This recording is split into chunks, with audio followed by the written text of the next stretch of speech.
Okay, Verizon says it is 2 o'clock, so we're going to go ahead and get started. I'm sure a few more people will join as we go.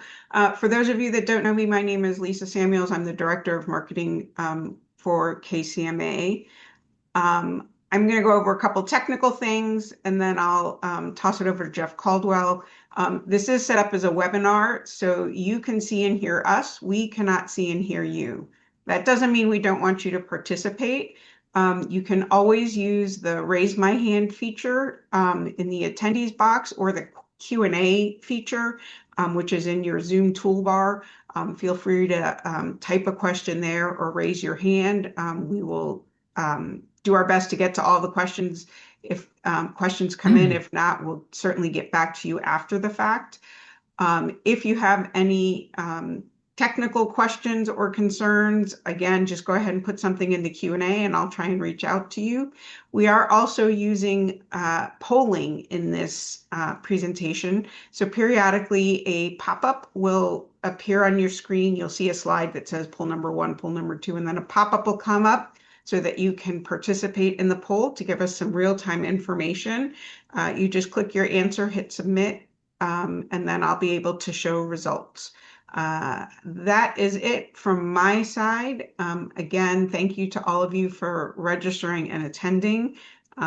We really are looking forward to this, and on behalf of the Emerging Leaders Council, which I am the staff liaison for, we really hope you all enjoy and get a lot out of this presentation. Jeff, the floor is yours. Thank you, Lisa. Appreciate all your work in making this possible for us today, and thank you all that are attendance. So good afternoon. Thank you for being here. Welcome to today's Emerging Leaders Council webinar. For those of you that maybe don't know me yet, I'm Jeff Caldwell, so I'm the chair of the committee. I'm really excited today about this session and introducing Todd Shores from Creative Planning. I've gotten to know Todd over the last year and a half or so. First of all, I'll give you a little background. I'm the general manager for Bridgewood Cabinetry, and we first began working with creative planning back around 2018. It started as a relationship focused on tax strategy, and it's grown much broader than that since. So much more strategic for us as a business and as a family. So over time, when it was appropriate for us, they helped us with ownership transition planning and wealth management. And today they continue to support us with the tax strategy, and Todd fills a virtual CFO role for us and some broader financial planning. We've worked on some KPIs and some of the topics that he's going to talk about here today. We've also worked with him even to build out some business school concepts and training for our dealer network so that we could help our dealers become better business people and that we could all succeed together. So one of the things that I've appreciated about our relationship with Todd and Creative Planning is they don't just prepare reports. They think pretty strategically. They've asked us a lot of hard questions and brought perspective to the table in those conversations. And they've helped connect all these different points together that support our long-term goals, help us make sure that we're focusing on the right things. So Todd, his background, and he may say more about this, but he brings experience working with closely held businesses, working in ownership, transition, and leadership teams. I think that makes him a great fit for this topic today and this group of emerging leaders. So again, Todd, we appreciate you being here today. Thanks for your time and investing in this council. The floor is yours. Well, thank you, Lisa and Jeff. And yeah, it's a great honor to be able to be here today and to be able to give some presentation and thoughts and ideas on some decision-ready KPIs. Just momentarily kind of elaborate slightly on what Jeff had said. I've been with creative planning a little bit over 2 years, December 2023, operate out of here, out of Iowa, near the University of Iowa. And again, really kind of to Jeff's point, kind of help different clients, different varying size levels for all intents and purposes, privately owned, privately held, whether family owned or, group, private equity, et cetera. But really have, to Jeff's point, kind of been able to really dive in and have a lot lot of new opportunities with Ridgewood and find some successes, and really proud of some of the initiatives that we've been able to put forth here over the last year or so, and definitely value the relationship with Jeff and Jay and Jim there at Bridgewood. So I think with that being said, we'll the first slide here really says it all, decision ready KPIs for cabinet manufacturers. If we want to go ahead and kind of go to the next slide there, in this presentation, I went ahead and created a fictitious company, Evergreen Cabinetry Inc. As it turns out, I think there is an Evergreen Cabinetry Inc., but at the time I had completed it, didn't realize that was the case. So it's not meant to resemble any one particular dealer, but I felt it was important to kind of create this fictitious entity or organization with some parameters as we go through the slides to maybe help create relevance or help stimulate or generate a question that might have otherwise kind of got lost in kind of the mix if it was just kind of a bland presentation. So you can all kind of read there: revenue 42, employees 185, product mix semi-custom, channel mix 65% dealer, 25 builder, 10% direct, kind of a footprint of a single primary plant, finishing a bottleneck, a typical mid-market ERP with some homegrown systems in Excel. And thank you. And so kind of the next step here is, why KPIs matter. They're meant to really translate vision into measurable action. They should help eliminate guessing, enforce clarity. They should identify winning behaviors early, and they really should expose problems before they arise. And kind of that final bullet point. And and even to that, some besides Bridgewood and some even to Jeff's point of some of the dealers we've talked to, there isn't it's not as if there's a shortage of information out there. It's just a matter of a lot of entities, even within cabinet versus other industries, are really got a lot of data. It's really working through what data do they need, what's the meaningful kind of KPI or reporting or the metric that they should uh, be looking at. So in this kind of fictitious manner, I said here at Evergreen, leadership was reviewing 40 plus reports monthly.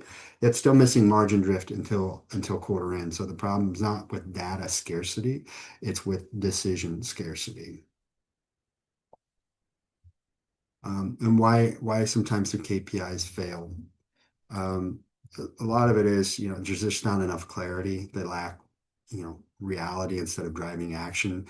Operators don't know what to do with the numbers in some instances. And, kind of what the example here is, Evergreen found margin erosion in June, but it actually started in March due to mix and kind of over time as well. So again, it's a matter of, a lot of organizations have the data. It's a matter of getting to the data and getting in front of the decision makers and actually taking action, and not just reporting numbers to whether making yourself feel good that, hey, we've attained a certain percent level or throughput or yield put. It's KPIs. If I don't drive anything else but this, should be driving action for your business to create value, not just being numbers up on a screen or a dashboard. And I think that would bring us to our first poll question here. As that's running through, thank you to everybody that had sent some preliminary questions through. Some of those were, what was it? What's the average time period that you're building a dashboard? A week, month, quarter, year? How many hours on average should you build that? What's a KPI versus a metric versus a performance metric? Sorry, I launched the wrong code, the wrong poll. So I'm going to do that again. There you go. That's the right one. Okay. Um, so yeah, as you kind of folks are going through that, ways to think about this, metrics would be like units produced, downtime minutes, gallons of coatings used. KPIs would be your OTD, your on-time delivery, your cost per cabinet, and your measurement systems might be your data sources, your governance, how your cadence is on your decisions. So, and again, a good dashboard should really mix between your operational health with strategy. And again, this is kind of answering some of the preliminary questions that were sent over. Operational, think capacity utilization, labor efficiency, where strategic is looking at your channel profitability, or do you got some dealer concentration risk? So good. It looks like we got kind of a good mixture here. We track focus, set KPIs with clear owners and actions. followed there by we are still mostly spreadsheet and gut driven. So again, not indifferent from what I've seen from not only within the cabinet industry, but the other industries that I work in, obviously manufacturing and distribution and some construction. So again, it's really hard for a lot of individuals to kind of bring clarity. So this is a good segue here of what does decision ready mean? A clear owner for every metric.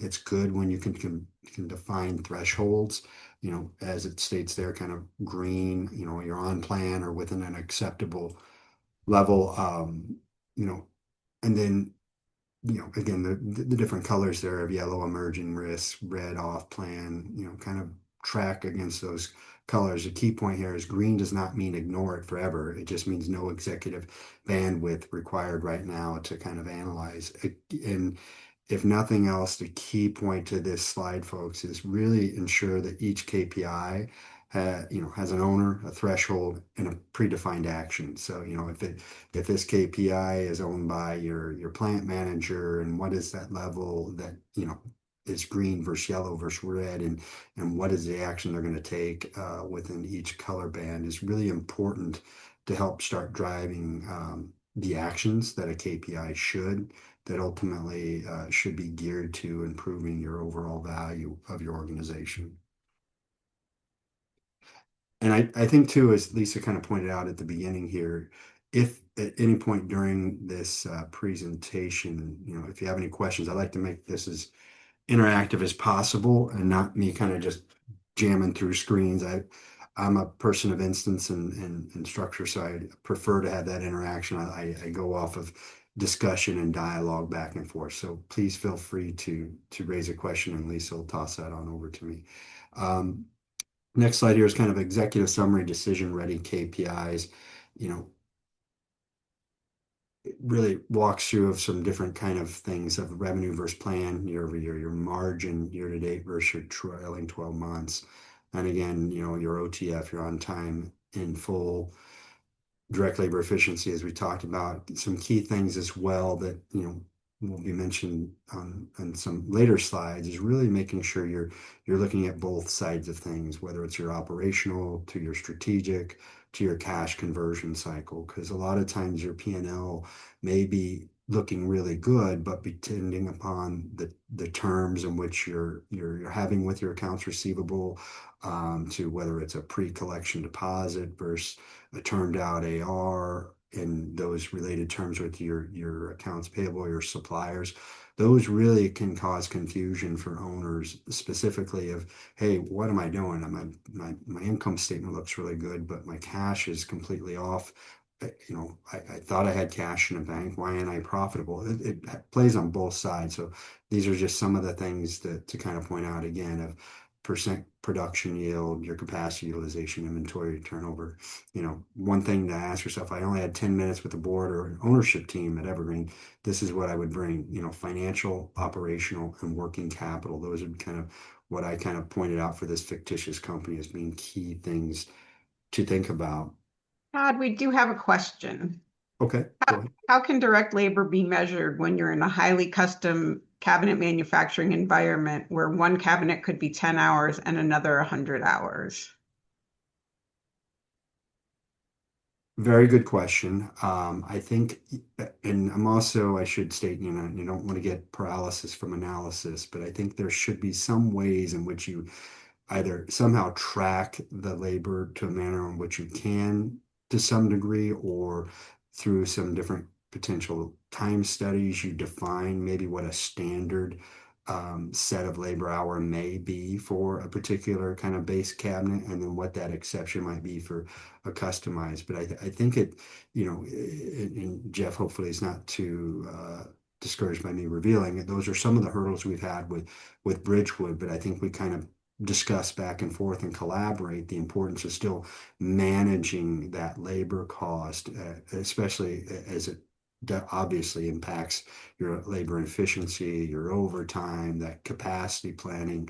And so we're doing some different tools, while to your question of how do you measure it, there's still some difficulties there, but we're looking at other parameters that help get us more comfortable that if we're not specifically looking at it that we're measuring things of overtime, throughput capacity, things of that nature, and then doing some even preliminary discussions, with their dealer network of, hey, how can we get line of sight of what you have in your proverbial pipeline so that we can better plan from a capacity standpoint so that we don't have these peaks and valleys of, Friday we have, X hundreds of thousands of revenue and, Monday falls off and Wednesday's back up again. So, if it's something that seems too daunting of a task, think of other ways to potentially kind of work around that. But ultimately, I'd still challenge, as I've challenged Jeff and his team, to really think about, is it that difficult to particularly manage it, or is there subsets within that direct labor part that maybe are more important and easier to potentially manage? And then obviously just really pushing yourself to leverage your system and see what you can track. Yeah. Hopefully that answers the question.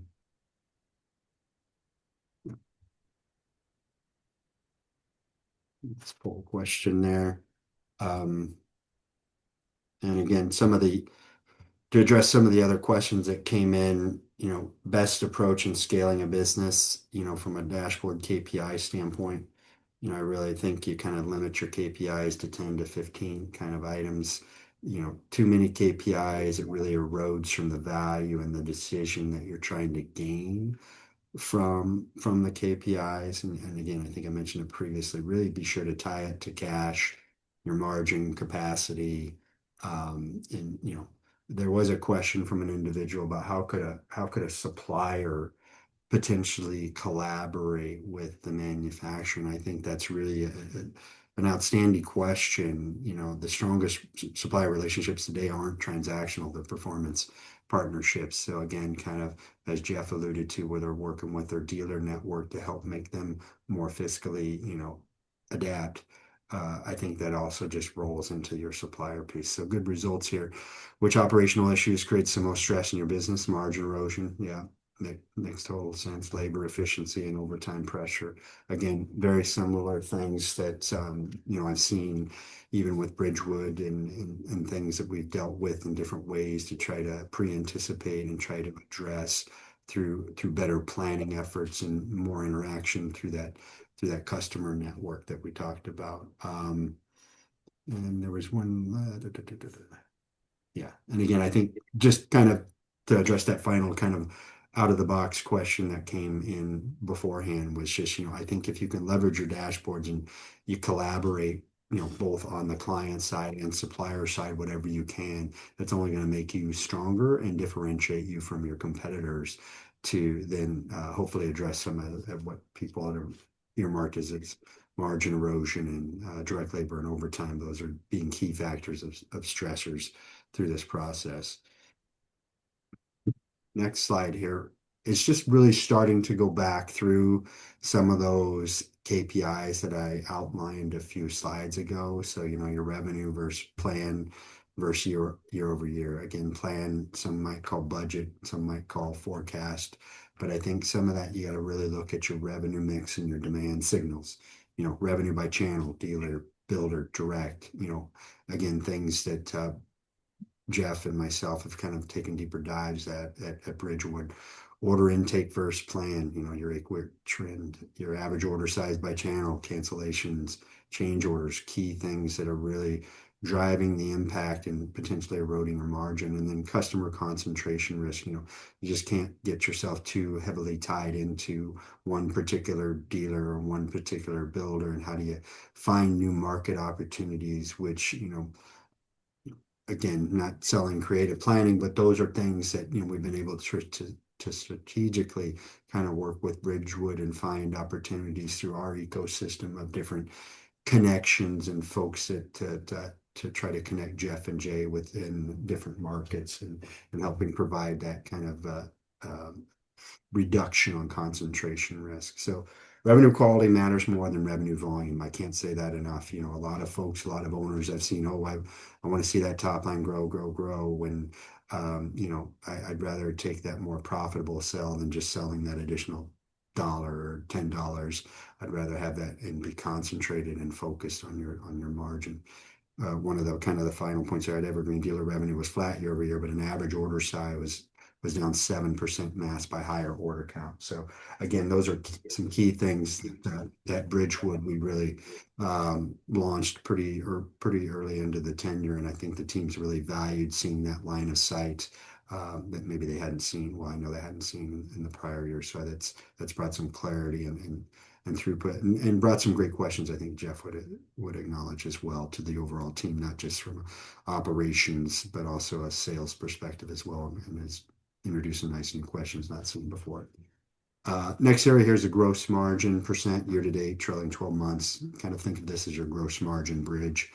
And somewhat was talked about on the previous, where you're really analyzing your price impact versus your mix versus your material cost, your labor efficiency, and your overhead absorption. This is where finance stops blaming operations and operations stops blaming finance. And so again, it's really imperative to really unpack those parts and pieces as best you can through whatever ERP system or homegrown system. And I think with the advent of AI, in some of its technologies, you we should be trending towards a way of grabbing that information and providing this stuff more real time. So this would be, on the price and mix impact, that's more, probably more of a monthly analysis. Your labor efficiency, overhead, I mean, your labor efficiency, quite frankly, you should be able to, look at that next day from previous day, or at least multiple times a week, assuming the lift to get the information is not extreme. Again, you want to analyze that stuff, but at the same time, you don't want to be adding hours upon hours each day to an individual, to get to the sense, is the juice worth the squeeze type of situation. Again, Todd, we have another question that came in. okay. Can you expand on how these impact KPIs are calculated? So the price impact really is based on, in the case of whom I've worked with in the cabinet side, is really understanding, what is that overall gross sales price? And in their particular situation, there's different tiers. And then from there, understanding the different mix, whether it's cabinet versus a hinge versus drawer versus et cetera. And then from there, tracking that back to, what that material cost piece is. And then in their particular process, there's different stages within that production cycle, and looking at where are those bottlenecks within each aspect, and having the reporting to say, hey, we seem to be using more paint materials than we should. What's going on? Oh, hey, well, there's a vacuum seal that's not been fixed, and hey, that's causing an overrun, and that's why we're seeing a lot more material usage within our process than otherwise we may have noticed. And again, overhead absorption's more of a costing thing that maybe you look at more on a monthly, quarterly type of scenario. But again, it really drives to what are your inputs, what are you selling it for, who are you selling it to? I'm watching, did your tier one versus your tier three, what's changing, what margin is by each category, and then from there the mix of products, if it happens to be, a series of different products for your individual or for your group. Sorry. And another question, should these KPIs be in dollars, number of, or both? Uh, Great question. I like to, on the price impact and mix impact, how I look at that is when you look at it on a monthly basis, if you're looking at your income statement and you say, hey, this year we had $1 million in revenue. Last year it was, 750,000. So, we're up 250,000. What I like to see is not only the quantities by each channel or each tier, but also, the dollars. So, hey, yes, this year tier one sold 100 units versus last year's 75. And oh, by the way, this year sold at, $50 versus last year at 35, and on down each tier. So that at the end of the day, when you go through all those subsets, that 250,000 is completely reconciled between your price and your mix being the quantity by product and the price being that retail price. Hopefully that I think that should explain that question, but I think it's really imperative having all these KPIs, and one of the things I learned very early on in my career was ensuring that ultimately these things should reconcile back to your financial package, whether it's a KPI in your balance sheet related to cash conversion or AR or accounts payable, or from an operation standpoint that it ties back to your monthly P&L. It was, probably 15, 20 years ago, really kind of got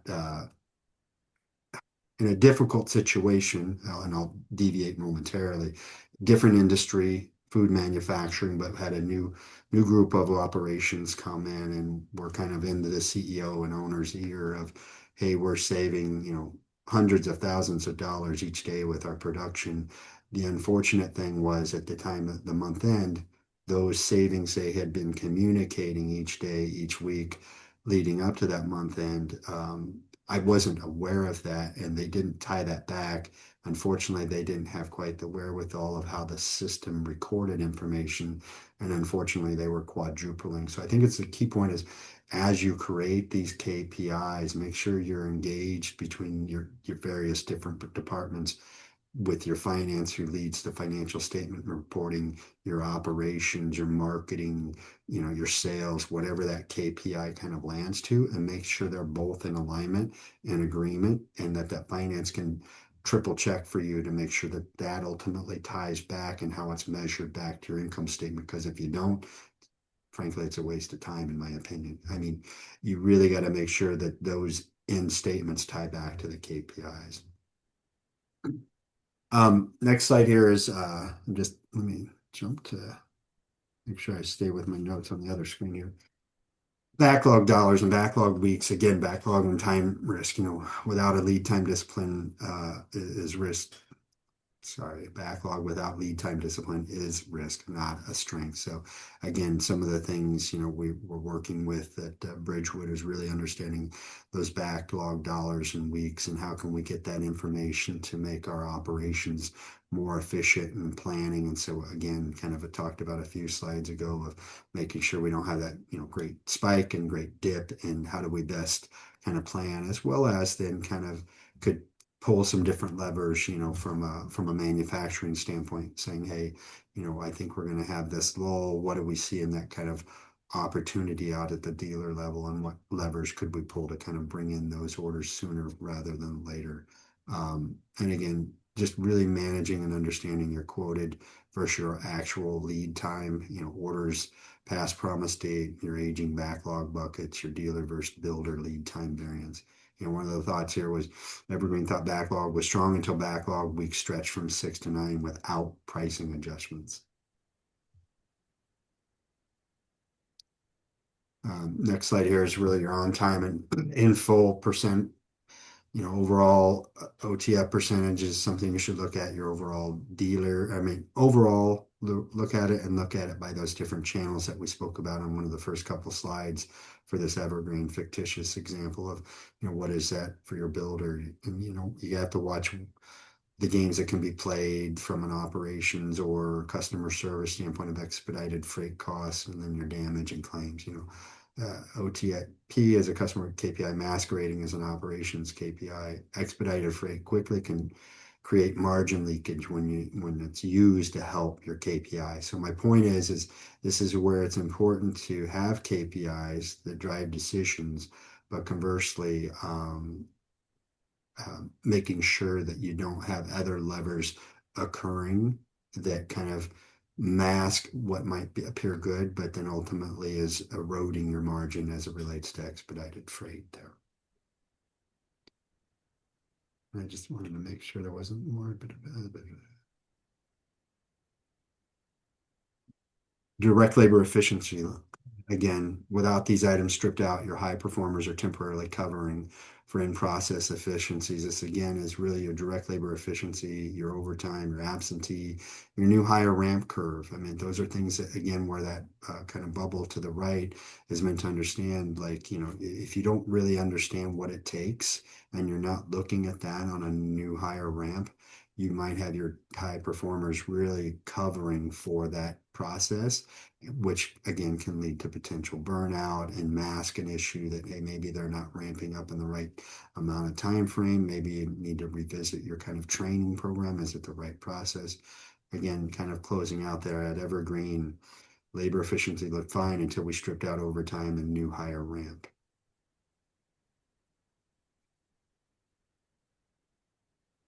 And again, as mentioned previously on some other slides, but besides making this operational and strategic, aligning those parts is really understanding that cash conversion cycle. Again, as I've seen in some of the cabinet side of things where deposits can be received, again, I assume for the basic part here that everyone understands there's, cash accounting versus accrual accounting, and, a deposit received today is not necessarily revenue earned. So therefore it's cash in the bank, but it's not revenue on your or on your income statement. And so, those are just things of where you have to tie this back to that conversion cycle, your cash flow. Again, DSO, days sales outstanding, you really want to understand that between a dealer versus a builder, and your DPO or your days payable outstanding, that's the bills you're paying. And obviously the first one there was how you're collecting your accounts. I mean, if you're collecting your money in 30 days and you're paying your bills in 15, that's obviously going to create some burn on your cash. Or the flip side of might help you build cash, which may not be reflective of what your P&L is if your terms were reversed, where you're paying your vendors later than your cash is coming in. And again, you need to kind of keep an eye on your inventory and the age of your inventory, and how quickly that inventory is turning. And again, just really focused on your cash conversion cycle. When that dollar is received, how is it converting back into cash? And then if applicable, you might have some borrowing base and liquidity headroom. There are businesses, assuming maybe some on the call don't know that part, you can have what's called LOCs, or line of credits, that you have to manage to, that lines of credit are extended based on your accounts receivable or your inventory based at certain parameters of borrowing. And then your on time in full could create some billing delays. Yield on your production side could create some inventory.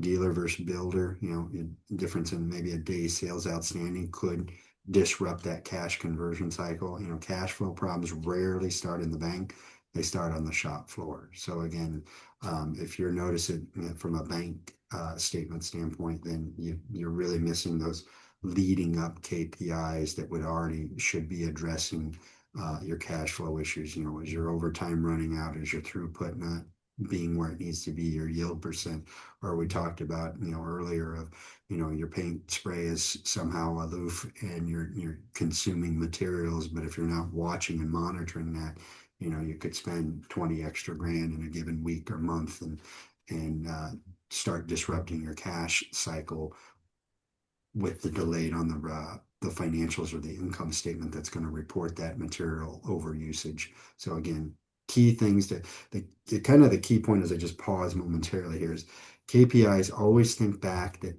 they're not universal. I mean, even it's really, you got to look at each of your businesses and really think about what are the key drivers specific for our business, for our plant, and what have we seen that's driving, those margin erosion, as I think I saw it, or over time, and really lock in those, small number of KPIs and then kind of build from there. The biggest point is just kind of jumping off the cliff and just getting started. And then if you're not seeing results or you're not seeing improvement, then you stepping back, and whether it's seeking additional advice or really throwing stones at what you put together and going, okay, what am I missing? What else should we be looking at if you're not seeing the improvement that you expect to see? It would be kind of the challenge here. If we want to move to the next slide.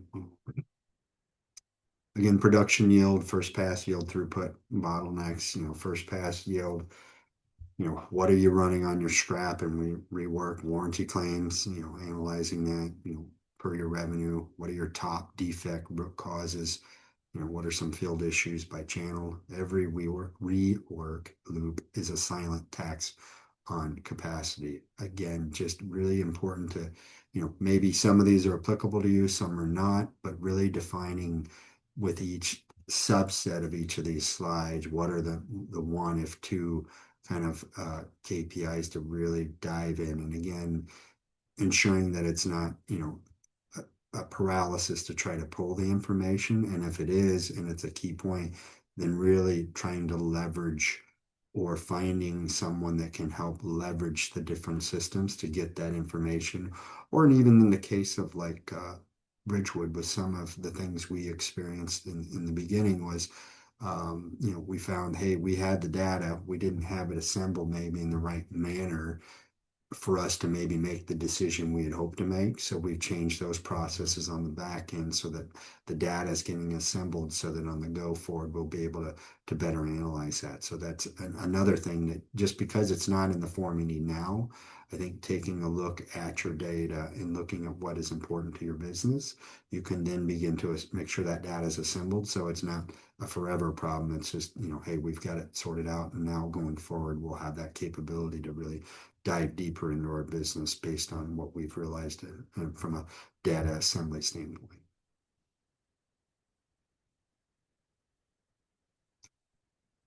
Again, another area, capacity utilization, what's your units and boxes per day, your schedule attainment, what's, constraint utilization on finishing versus assembly, what are the bottlenecks and maybe those areas, your rework loops, you definitely want to be tracking, hey, it went through station 1 through 15 and somehow it keeps kind of getting caught up in station 16 and loop back to station 2. So whatever you can do to really understand those bottlenecks or stumbling blocks. And then I like to always look at overtime by department, and especially in the cabinet side of, what is that finishing versus upfront areas of, the painting or the staining and so forth, and other general assembly. 100% utilization does not equal healthy. Constraint utilization does not equal overall utilization. And then,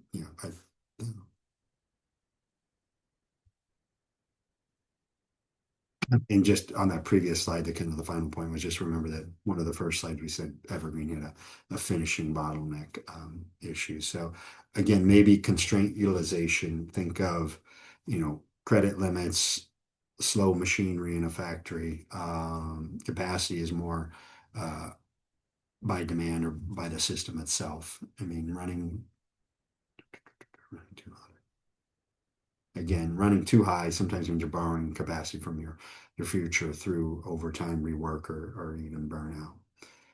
Next slide here, inventory, turnover, materials and inventory. Inventory turns, you really should be looking at from a raw, a WIP or work in process, your finished goods, really understand your slow moving and obsolete inventory, your PPV or purchase price variance, if applicable, in your stock outs, causing line stops, inventory accuracy, overstocking, oftentimes scheduling or forecasting issues.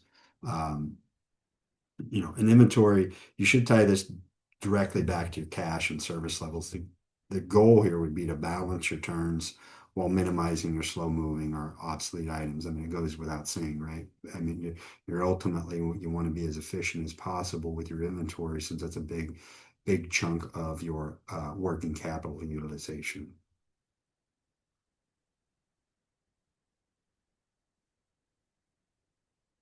I think we're kind of good. So cost per unit here, again, this is really, again, defining obviously the cost there, volume and overhead absorption, labor efficiency versus labor rates, yield loss, rework, mixed complexity, or inventory accuracy. Again, really just taking a look at all those aspects and pieces of what drives your cost within your particular facility or process. A cost per unit is where every operational sin eventually shows up. So again, key point of what are those sins that you want to make sure that you're identifying through your KPIs that you feel through your knowledge of your business that are important to watch and manage and could create decisions and actions.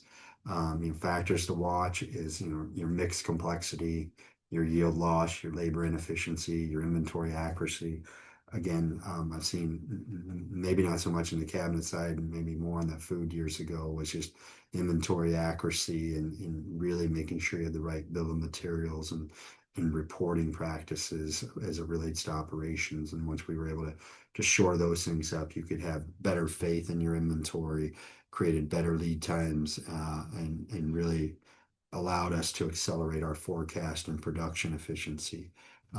Just a few more things I think I wanted to.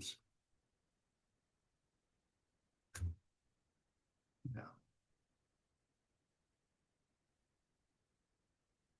And then again, sometimes if you see a cost increase, your instinct might be to blame wage, but labor efficiency can drive far more impact than pay levels, overtime rework, poor sequencing, your new hire ramp up that we've talked about, could show up more immediately in any kind of metric that you're managing on or reviewing on your direct labor efficiency.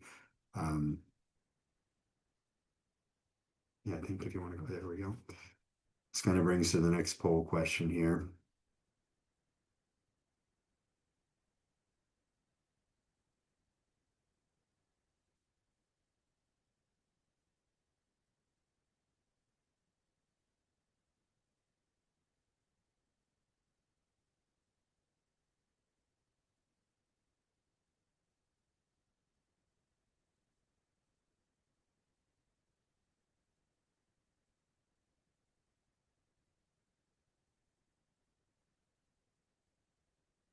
Hmm, Pretty overwhelming, somewhat confident, depends upon the KPI. Well, that's a good sign. So yeah, definitely, again, you want your KPIs being able to really drive those actions and drive that increased value in your organization. So we kind of come towards the end here, some decision ready, again, going over your decision ready KPIs, a call to action. Ideas are easy, execution wins. If Evergreen had focused on just three KPIs over the next 90 days, margin bridge, on time and full, labor efficiency, how does that make their next year? And one thing I've seen with organizations, and one of the things even at Creative as we try to instill, is really understand those decisions you're making today, tomorrow, the next 90 days can really have impact over the next 9 years.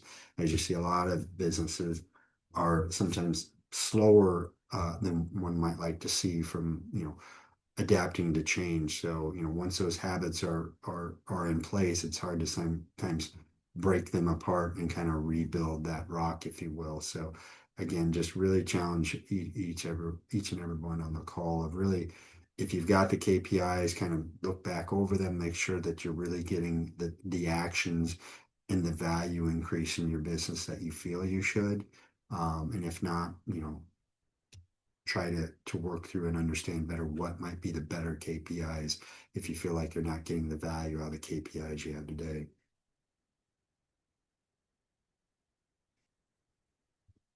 One of the last calls is, what are your organization's top three KPIs? Again, I'm willing to kind of take a review if you want to share those items with me and kind of provide additional thoughts on, those three KPIs or whatever you'd like to review or help create. Definitely open to that. I know Lisa will be sharing this presentation and my contact information. But again, as Jeff knows, always eager to assist in what way I can to help bring value to organizations. And so yeah, definitely if you're kind of stuck or feeling like you're stuck, definitely please reach out. And I have a colleague of mine on this call, Mark Oliver, will help me make sure that we stay on point to be timely in our response back to you. It won't be a kind of a black hole email. So that's the fun slide there of myself and numbers, which will be kind of on the PDF and recording. So again, feel free to reach out. Definitely encourage everyone to shoot any additional questions that might come up afterwards. And then if you want to go ahead. We do have another question. Have you Okay. seen executives measure employee safety and sustainability on their dashboards? Yes, on safety, definitely have seen that. And where I've seen it, it's been was a pretty big factor back in a group that I was with for 15 years on the food side of things, and really different parameters. I'm trying to think back of some of those things.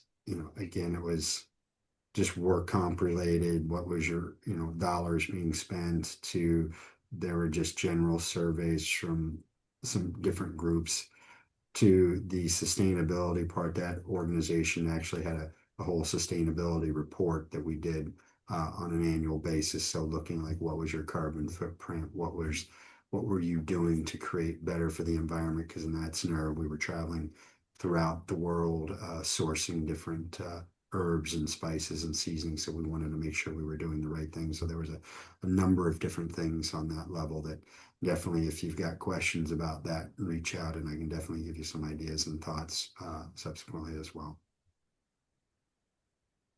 The next question is actually for me. Will you send us this slideshow of the presentation? The answer to that is absolutely yes. I'll send it out to all of the participants along with a quick follow-up survey just to get some feedback. And it'll also be posted on the KCMA website probably by the end of the week. But I'll email it out today to all of the participants. Any Right. other questions? Let me keep going. We have a couple more contact slides. Yeah, this is my colleague Mark, who helps really keep me on task as it relates to different inquiries and so forth. He's a great first line of defense, very knowledgeable. This just kind of gives an overview of creative that kind of Jeff alluded to. We do are pretty significant on the wealth and estate planning side. A couple of years ago, Creative Planning purchased a local Iowa, Minnesota-based CPA and business advisory firm, which created Creative Planning Business Services, which is where myself, I work under the virtual fractional CFO area. But again, really originally based out of that wealth management side. And this just kind of outlines the wealth of some of those services that we do from the wealth and estate planning side of things. And I think if you want to go ahead, the next slide, I think talk. I got another question actually. Okay. Any KPIs used to track inflationary pressures on materials? Um, Could there be? Yes. Some of a different client of mine, we are tracking the impact of tariffs. They're more of a distribution-based big box retailer as it relates to the housewares industry. So definitely we're keeping an eye on the price sensitivity as it relates to that particular client who's based out of the U.S. but really seen a lot of suffering there during the late spring, early summer months of last year, which was typically their sweet spot. So definitely are watching some of those. Again, some of this really depends upon the size and applicability, but definitely things one would need to look at if it definitely is impacting your business for sure.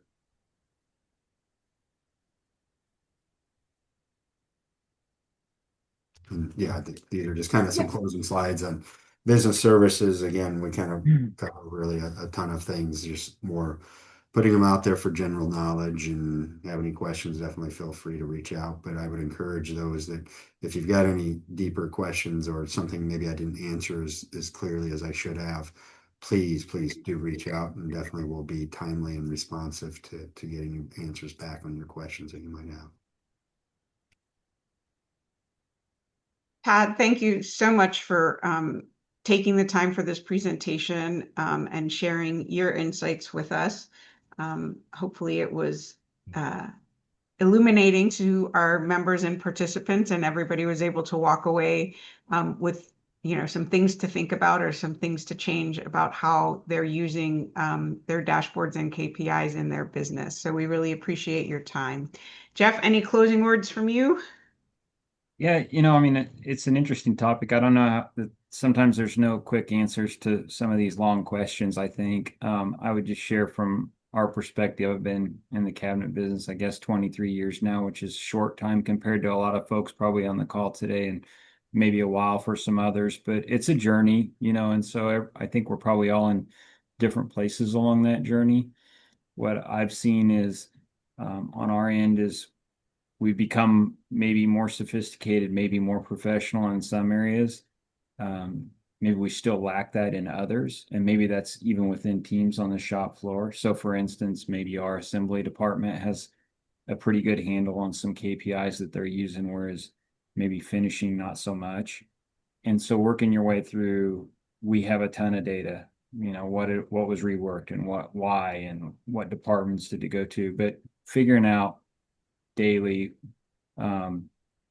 what are those most important ones, and then how does that translate into the human behavior on the floor and leadership and management? That's a real journey. And so it's a fun thing. I think that's part of the value of what KCMA and hopefully the Emerging Leaders Council bring to folks, whether it's the income and expense surveys and the other data points that we all, that we can talk about. I think it all helps us learn and grow and hopefully get better at what we do. So thank you all Great. for being willing to participate and share.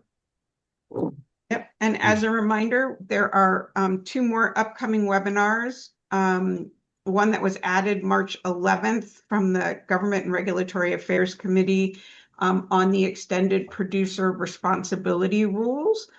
This has to do with corporate environmental regulations. So GRAC will be hosting a presentation on March 11th, and then the Emerging Leaders Council has another webinar on March 19th, Culture, Leadership, and the Application of Modern Management Theory. You can find both of them on the KCMA homepage and click through to register if you haven't registered yet. All that being said, I hope everybody has a great rest of your day. I hope it is warm and sunny wherever you are. It is finally warming up in DC.